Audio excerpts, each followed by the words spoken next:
Picture this, crowded modern streets, just a sea of people walking fast, heads down, absolutely glued to glowing rectangular screens. Everywhere you look, you've got urgent news tickers flashing red, loud political arguments echoing from televisions, massive digital advertisements fighting for just a second of your attention, the relentless roar of traffic, and this constant, rapid-fire digital noise that never, ever seems to stop. We are more connected, more stimulated, and more distracted than at any point in human history. What if humanity's greatest crisis is not war, money, politics, or technology, but forgetting who we really are? Imagine the noise just suddenly cutting out. Absolute silence.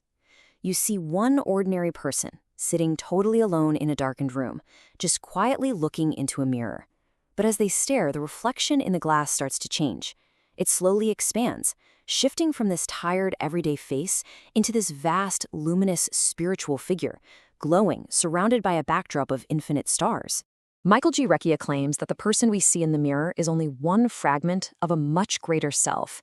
And we really only catch these tiny glimpses of it, right? Like an empty chair resting in a dimly lit, candlelit room. Pages and pages of frantic, handwritten text. A doorway that's just suddenly filled with blinding, pure light. And a tiny human silhouette standing beneath an immense, cosmic sky. So we have to ask ourselves, is this a message from another dimension? A revelation bubbling up from the deepest depths of the unconscious? Or is it merely a story we've created out of this profound human need to survive death? To really dig into this, we're bringing in 5 powerful, distinct voices. First up, Michael G. Reccia. He brings us the perspective of transcommunication and this whole concept of the greater self. Next, we have Carl Jung, the legendary pioneer of analytical psychology, plunging us into the unconscious, the shadow, and that mysterious, ordering presence he called the self. Then there's C.S. Lewis, anchoring our discussion in the reality of God, the undeniable weight of conscience, truth, and the absolute necessity of rigorous moral responsibility and spiritual discernment. Joining them is Edgar Cayce, the renowned sleeping prophet. He offers these wild insights on trance states, the cycle of reincarnation, and the continuous, unbroken nature of human consciousness. And finally, Rudolf Steiner, challenging us with his incredible vision of humanity's spiritual evolution. Now picture these 5 remarkable figures, crossing the boundaries of time, gathered together around a heavily carved candlelit table. They're enclosed beneath this vast glass dome, revealing a universe of swirling stars, and they are here to debate the very essence of human existence. So, let's start here. Who are you without your name? Seriously, if we strip away your profession, your history, your daily anxieties, what exactly remains? And what about that voice in your head? Can an inner voice actually be trusted? How do you know if the guidance you feel is divine wisdom or just the deceptive, hidden desires of your own ego demanding to be heard? Here's a big one. Does consciousness survive death? Think of that lingering presence in seemingly haunted rooms, or that profound, echoing silence experienced by grieving families who feel their loved ones are still somehow just there. Is that reality, or is it just projection? And can unresolved fear shape the reality around us? Just look at our crowded cities. Masses of people angrily arguing beneath these enormous, glowing digital screens. Are we literally magnetically attracting the very chaos we're so terrified of? Ultimately, is humanity awakening, or are we becoming spiritually asleep? Amidst all this deafening noise, imagine just one person sitting completely quiet, their phone finally switched off, resting in the stillness. Are we on the verge of a massive breakthrough or a total breakdown? Now, as you can imagine, these minds absolutely violently clash over the answers. C.S. Lewis, he warns us deeply about spiritual pride. He argues that mistaking our inner voice for the literal voice of God leads to dangerous vanity and totally abandoning truth. But Jung counters this by demanding we look inward. He insists that we can never, ever reach wholeness without directly confronting this shadow. Those dark, unacknowledged parts of our unconscious mind that we desperately try to hide away. And the divide gets even deeper when we look at our origins. Edgar Cayce views our earthly personality as just a temporary, fleeting expression of a continuing, eternal soul that learns through multiple lives.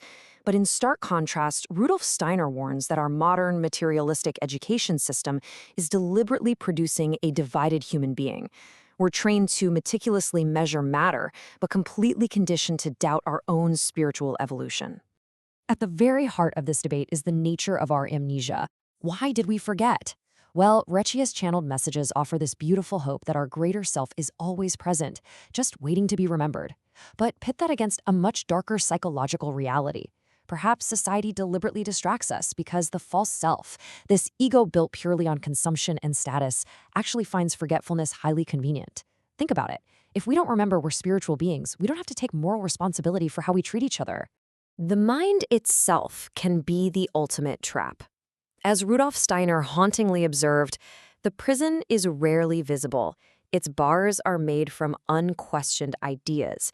It's terrifying when you realize we inherit our fears, our politics, and our limitations, and we just mistake them for our own independent thoughts. So how do we build those bars?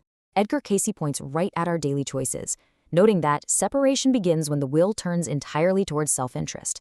Every fear-driven choice, every little moment of resentment, it all just gradually drowns out the quiet, enduring voice of the soul. But waking up, it's not a comfortable process. Carl Jung reminds us, the true self does not flatter the ego. It humbles and enlarges it. Discovering who you really are isn't some comforting pat on the back. No, it is a deeply unsettling, radical confrontation with your own darkness and the illusions you've built your entire life upon. Picture that lone person again, closing their eyes as this gentle light begins to emerge right from the center of their chest. Perhaps remembering who we are does not begin with a supernatural event. Perhaps it begins with 5 quiet minutes and one question we have been afraid to ask. Back in that room beneath the stars, our 5 guests remain seated at the candle-lit table, still locked in an endless, passionate debate. The mystery remains entirely unresolved. Is the deeper self a soul, the image of God, the unconscious mind, or something humanity has forgotten how to name? The clues, the arguments, and the potential answers, they are all waiting for you. But we aren't going to solve it for you today. You need to step into the room yourself. Continue the full conversation at imaginarytalks.com. This explainer presents an imaginary conversation created for educational, philosophical, and entertainment purposes. It does not represent actual statements, meetings, or events involving the featured figures.